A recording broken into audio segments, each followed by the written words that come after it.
Welcome back to Surviving and Thriving, where we share with you the things that we have learned as we transitioned our family from struggling to survive disease to thriving right smack dab in the midst of it, in the hopes that something that we share with you will help you as you transition your family from struggling to survive disease to thriving right in the midst of it.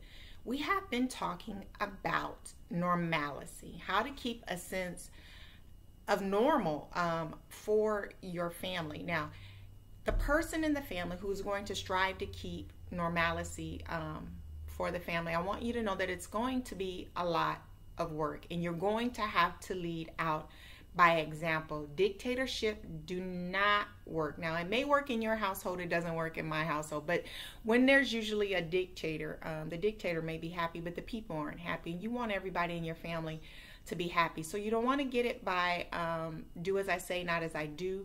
You don't want to be a nagging person. You kind of want to love your family into it. And part of that loving your family into it is that you're going to have to be the example. You're going to have to set the pace.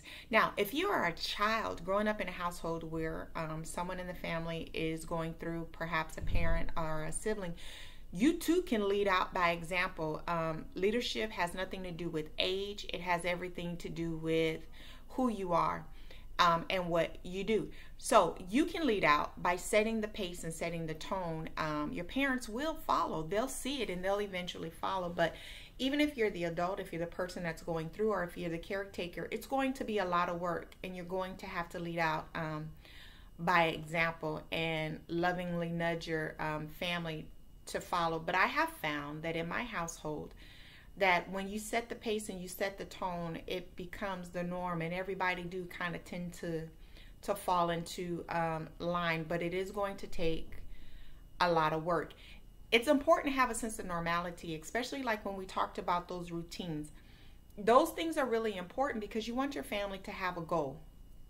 You want to have a family vision so that everybody can kind of fall in line. You don't want to feel like you're existing. If the person who's going through the health challenge feel like they're existing and they're not living, it's easy for them to check out of here and to say this isn't worth it and to give in to the disease and die.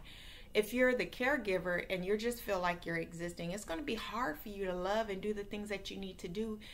It's going to be kind of tempting for you to say, you know what, I'm done with this and I'm out of here. And your family will be everything that you do not want it to be. It will tear apart, and you will not get to reap the reward of all that you have endured and all that you have gone through. So I would encourage you to not only be the example, but not to nag, and to live life to the fullest.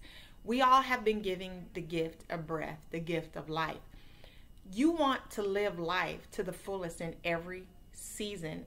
Sometimes, the disease you're facing may have some limitations, and sometimes they're going to be dark seasons, but even in those dark seasons, you want to live life to the fullest of your ability in every season that you can. Don't let life live you, because disease will take you to the max of who you are.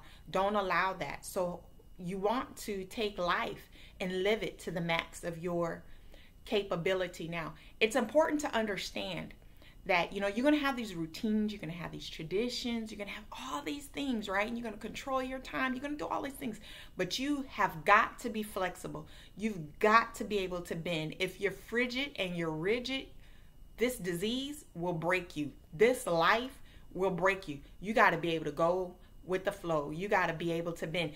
I was taught, my co-pastor taught us years ago in church. She said, we got to be like that palm tree, right? You got this tall, regal, beautiful palm tree, right? It's stately, it stands, and it's strong, right? And when the wind blows, it can bend with the wind. But when those storms of life, them hurricanes and them tsunamis come at you, right?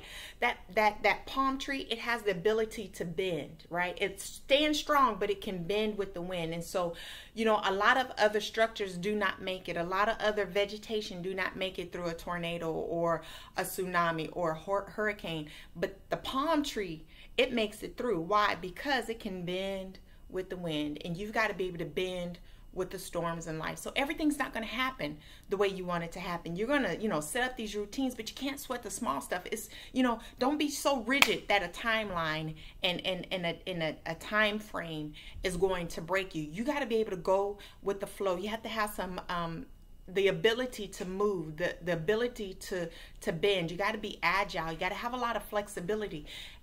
And you got to be able to just call an audible.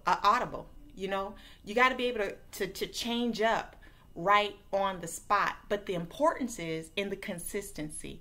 You got to keep striving. It's in the consistency, that consistency of trying, that striving, that going forth every day. Have a plan.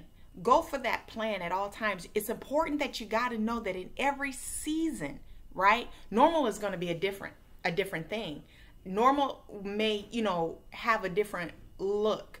The importance is keeping some of those things that was normal to your family before disease struck. And then after disease came, some of those things you're not going to be able to do, but you want to maintain some of those. And there's going to be some new things that you're going to add to have a new normal.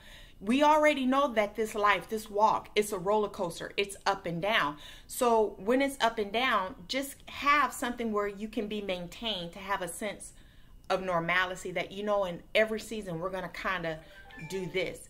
That's really important. I hope there was something in there that you could hear that could help you for your family, for your walk, and for your life. As always, in every single thing, do you.